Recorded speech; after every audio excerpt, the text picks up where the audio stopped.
Well, thank you, Whip. And before I talk about that, we have a very busy agenda on the floor this week, and the Speaker will talk about some of that, especially the CR with SAVE Act. But today, one of the other bills we're going to be voting on is a bill that says if someone is here illegally and they assault a woman, we've seen people come here illegally and murder women. And that seems like the only time where some of these woke prosecutors will actually arrest the illegal. But there's so many other horrible things being done to women by illegals. The bill says if they assault a woman in any kind of way, it's a deportable offense. Now, I'm curious to see how this vote's going to be. Everybody on the House floor should vote for that bill. But if any Democrat dare vote against it, they're going to have to explain to people back home who are watching this be carried out in every community in America why they would rather stand with illegals than women in their own districts that they represent. That's going to be today. Tomorrow, we're going to continue moving forward on our agenda, continue going after wokeness, continue to stand up for families who are struggling. And then Friday, we're going to be bringing a few bills. One, CRA on tailpipes. Kamala Harris, has always been for eliminating the combustion engine and mandating EVs. Her values haven't changed. That's what she's been for her whole life.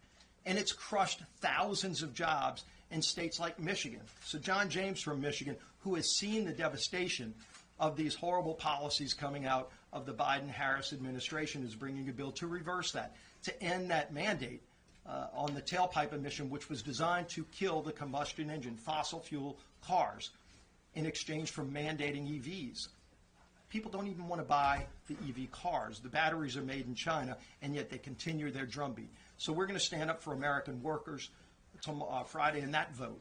But one of the last votes we're going to have, this is what I really want to talk about, is a bill by Mike Lawler that will ensure that both nominees for president, not just Donald Trump, also Kamala Harris, get the same level of Secret Service protection as the President of the United States.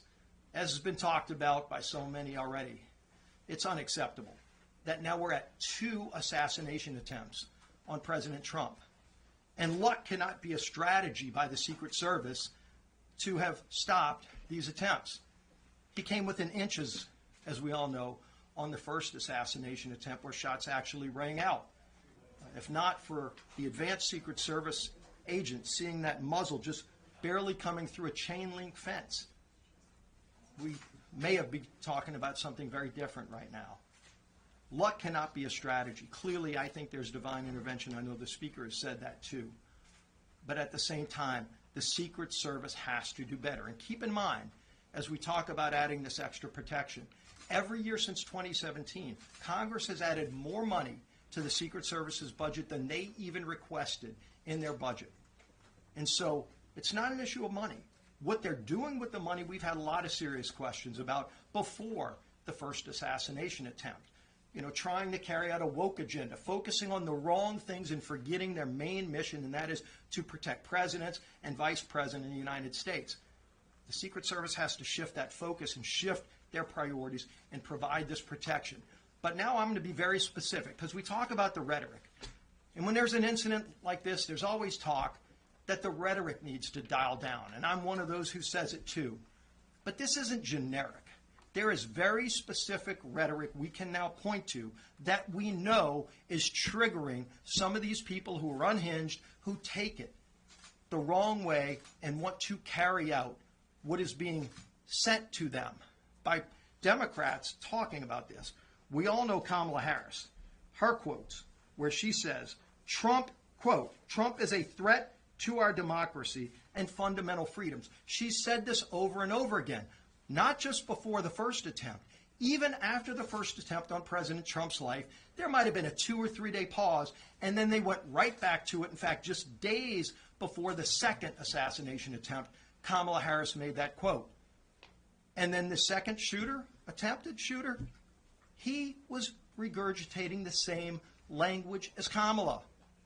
So this is no longer a dog whistle, which it's been on the left.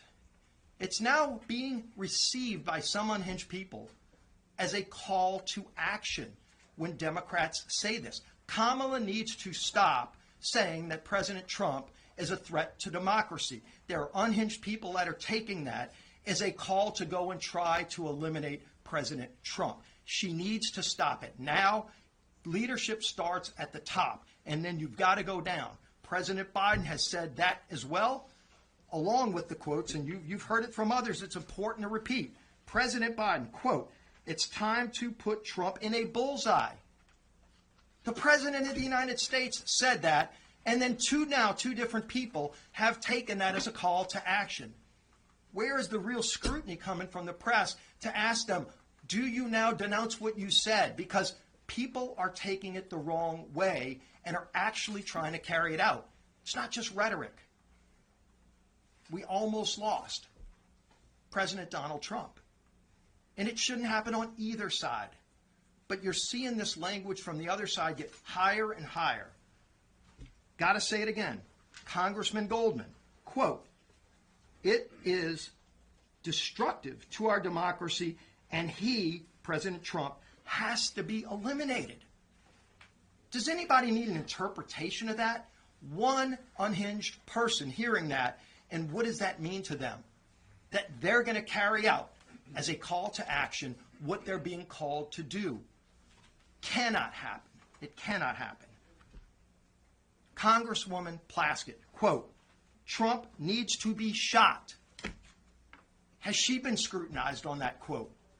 Are other Democrats being asked to call her out and stop doing that kind of thing that is being taken the wrong way? I've seen it personally. When people are called to action, one person is all it takes to take it the wrong way and then look at what could be. We don't want this to happen again, but the Democrats that are saying this, starting with Kamala Harris, have to stop the language they're saying. Talk about your policy differences, but stop all of this language about threats to democracy and Hitler comparisons, and he needs to be shot. Enough is enough. With that, I want to bring up the Speaker of the House.